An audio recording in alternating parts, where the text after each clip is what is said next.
Hello everyone, আসসালামু আলাইকুম। সবাই কেমন আছেন? আমরা অনেক ভালো আছি। আর গ্রামেতে ঈদ করতে এসেছি, এখন বাবার বাড়িতে যাব, এই জন্য রেডি হয়ে ব্যাগপত্র সব রেডি করে রেখেছি। আর আমার দেবর ছেলেও রেডি হয়ে বসে আছে, ও নানির বাড়িতে যাবে আমাদের সঙ্গে।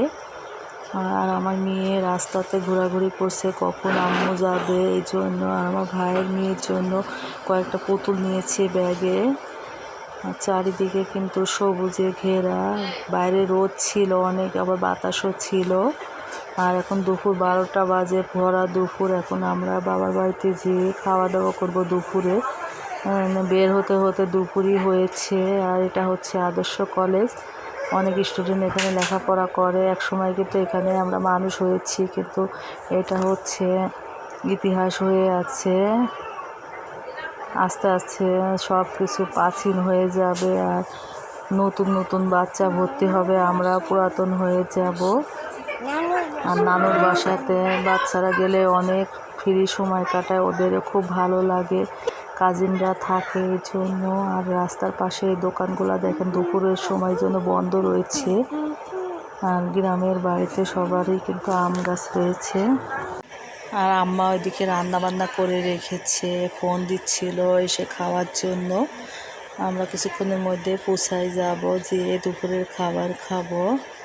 আর 5 তারিখে বাচ্চার বাবা বাড়িতে আসবে ঈদের ছুটিতে, এই জন্য কয়েকদিন মাত্র সময় আছে আমাদের হাতে। এই জন্য ভাবলাম যে আমরা ঘুরে আসি বাড়ি থেকে। আর বৃষ্টির জন্য আরও আগে আসতাম, এই জন্য বের হতে পারে না কয়েকদিন ধরে বৃষ্টি। আর গ্রামে আসলে কিন্তু বৃষ্টি হলে ভালো লাগে না, কারণ সব সময় বৃষ্টিতে বাসার মধ্যে যেমন বন্দি বন্দি লাগে। গ্রামে এসে যদি খোলামেলা নাই ঘুরতে পারি তাহলে কেমন হয় বলেন তো? আর আমাদের গ্রামটা আপনাদের কাছে কেমন লেগেছে কমেন্টে অবশ্যই জানাবেন।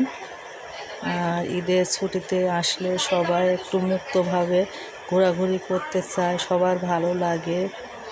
আর হচ্ছে আমরা সবাই বাড়িতে থাকবো বলে আশা, কয়েকদিন ছুটি কাটিয়ে আমাদের বাড়ির কাজও চলছে, কাজটা করাবো আর কি। আর এই তো আমাদের বাড়ির সামনে, আমরা কিছুক্ষণের মধ্যে চলে যাব।